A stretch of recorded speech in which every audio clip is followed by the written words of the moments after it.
آیت نمبر 60 سورۃ الاعراف، یعنی ہم بات کر رہے تھے کہ اللہ سبحانہ وتعالیٰ نے ملتوں کو، قوموں کو ان کی تعلیمات کے لیے انبیاء علیہ السلام کا جو سلسلہ شروع کیا تھا اس کے سلسلے میں پہلے حضرت آدم علیہ السلام تھے اور دوسرے نمبر پر حضرت نوح علیہ السلام تھے، ان کو بھیجنے کی بات ہو رہی ہے۔ اب آیت نمبر 60 میں فرمایا، کہا سرداروں نے اس کی قوم میں سے، یقیناً ہم دیکھ رہے ہیں تجھے کھلی گمراہی میں، یعنی حضرت نوح علیہ السلام تو فرما رہے ہیں ان کی تعلیمات کے متعلق، ان کو اللہ کی طرف بلانے کے متعلق بات کر رہے ہیں، اور وہ کیا کہہ رہے ہیں کہ ہم تو آپ کو کھلی گمراہی میں دیکھ رہے ہیں، کہ جو آپ ہمیں تعلیمات دے رہے ہیں، جو کچھ کہہ رہے ہیں، یہ سب کچھ کھلی گمراہی کی بات ہے، یہ کوئی صحیح تعلیمات نہیں ہے، چونکہ ان کے دلوں میں ابھی دین نے جگہ نہیں پکڑی تھی، جیسے کہ ہر نبی کے ساتھ ہوا، اور ان لوگوں نے نبی کی مخالفتیں بھی کرنی اور نبی کے احکامات کو بھی چھوڑ دینا، یہ ساری چیزیں اس کے متعلق ہیں۔ تو یہی بات یہاں پہ ہو رہی ہے کہ چونکہ ہم نے انہوں نے کہا کہ ہم تو آپ کو ہی دیکھتے ہیں کہ آپ جو ہیں وہ کھلی گمراہی میں ہیں، آپ گمراہیوں کے راستے پر ہیں، آپ ہمیں تعلیمات جو دے رہے ہیں وہ غلط ہیں، ہم سیدھے راستے پر ہیں، یعنی مخالفت برائے مخالفت۔ اس نے کہا، حضرت نوح علیہ السلام کی بات ہو رہی ہے، اے میری قوم، نہیں ہے مجھ کو کوئی گمراہی۔ اب حضرت نوح علیہ السلام ان کو فرما رہے ہیں کہ مجھے کوئی گمراہی نہیں ہے، میں کسی غلط راستے پر نہیں ہوں، میں اللہ سبحانہ وتعالیٰ کے دین پر ہوں، ان کے مذہب پر ہوں، جو تعلیمات مجھے اللہ نے دی ہیں میں ان کو اپنائے ہوئے ہوں۔ وَلَكِنِّي رسول ہوں، لیکن میں رسول ہوں، میں رب العالمین، سب جہانوں کے رب کی طرف سے۔ یعنی حضرت نوح علیہ السلام ان کو یہ کہہ رہے ہیں کہ میں کسی گمراہی میں نہیں ہوں، میرا راستہ بالکل ٹھیک ہے، اور مجھے جو اللہ نے پیغام پہنچانے کا کہا میں وہی پہنچا رہا ہوں، میں اللہ کا رسول ہوں جو کہ سارے جہان کا رب ہے، پالنے والا ہے، جس نے پوری دنیا کو تخلیق کیا، جس کی اذن کے بغیر کوئی پتا بھی نہیں ہل سکتا۔ حضرت نوح علیہ السلام نے اپنی قوم کو بہت طریقوں سے سمجھایا، بہت دلائل دیے، لیکن بہت ہی کم لوگ تھے جو کہ سمجھنے والے تھے، جو کہ ان پر ایمان لانے والے تھے،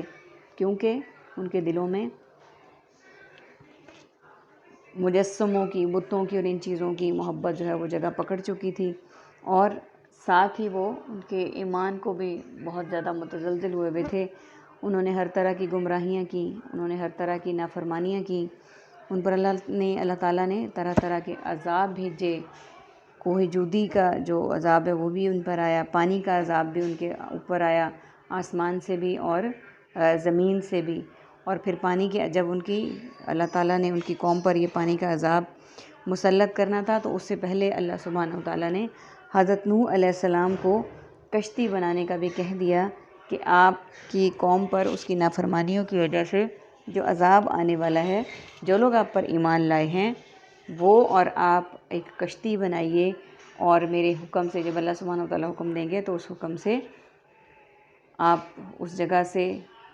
عذاب سے بچنے کے لیے چل پڑیے، تاکہ آپ عذاب سے محفوظ رہیں۔ اور کشتی کو بنانے کے متعلق بھی انہوں نے بہت زیادہ مذاق اڑایا، اور بہت زیادہ انہوں نے اپنی اس طرح کی مین میخ نکالنے کے، یہ دیکھو کیا شخص ہے، کیا کر رہا ہے، یہ خشکی پر کشتی کو چلائے گا، یہ ایسے کرے گا، یہ ویسے کرے گا۔ اور جب عذاب آیا تو اللہ تعالیٰ نے حضرت نوح علیہ السلام کو فرما دیا کہ جو آپ پر ایمان لانے والے ہیں ان کو بٹھا لیجئے اس کشتی میں، اور ساتھ ہی ان لوگوں کو اپنے پرندوں کا بھی ایک ایک جوڑا رکھ لیجئے ساتھ ہی۔ تو اور حضرت نوح علیہ السلام نے بیٹھنے والے لوگوں کو یہ کہا تھا کہ پیچھے مڑ کے نہیں دیکھنا، لیکن ان میں سے حضرت نوح علیہ السلام کی جو ایک بیوی تھی، جن کے دل میں ابھی کوئی ایمان اتنا پختہ نہیں تھا، انہوں نے پیچھے مڑ کے دیکھا تو وہ بھی عذاب میں شکار ہو گئی۔ اور اسی طرح سے حضرت نوح علیہ السلام کا ایک بیٹا بھی تھا، جس کے متعلق حضرت نوح علیہ السلام نے اللہ تعالیٰ سے کہا، تو اس کے متعلق میں آپ کو مفہوم بتا رہی ہوں، سارا ایگزیکٹ ورڈنگ نہیں بتا رہی۔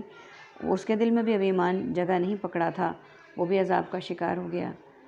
کیونکہ اللہ تعالیٰ علیم بذات الصدور ہیں، وہ زیادہ بہتر جانتے ہیں کہ کس کے دل میں ایمان کس حد تک جگہ پکڑ چکا ہے اور کس کے دل میں ایمان ابھی کمزور ہے۔ اللہ تعالیٰ سے دعا ہے کہ اللہ تعالیٰ ہمیں شرک سے بچائے، توہمات سے بچائے، بدعتوں سے بچائے، اللہ سبحانہ و تعالیٰ واحد اور یکتا پر ایمان لانے کی توفیق عطا فرمائیں۔ آمین ثم آمین۔ وآخر دعوانا ان الحمد للہ رب العالمین۔ سبحانک اللہم و بحمدک، نشہد ان لا الہ الا انت، نستغفرک و نتوب الیک۔ السلام علیکم ورحمۃ اللہ وبرکاتہ۔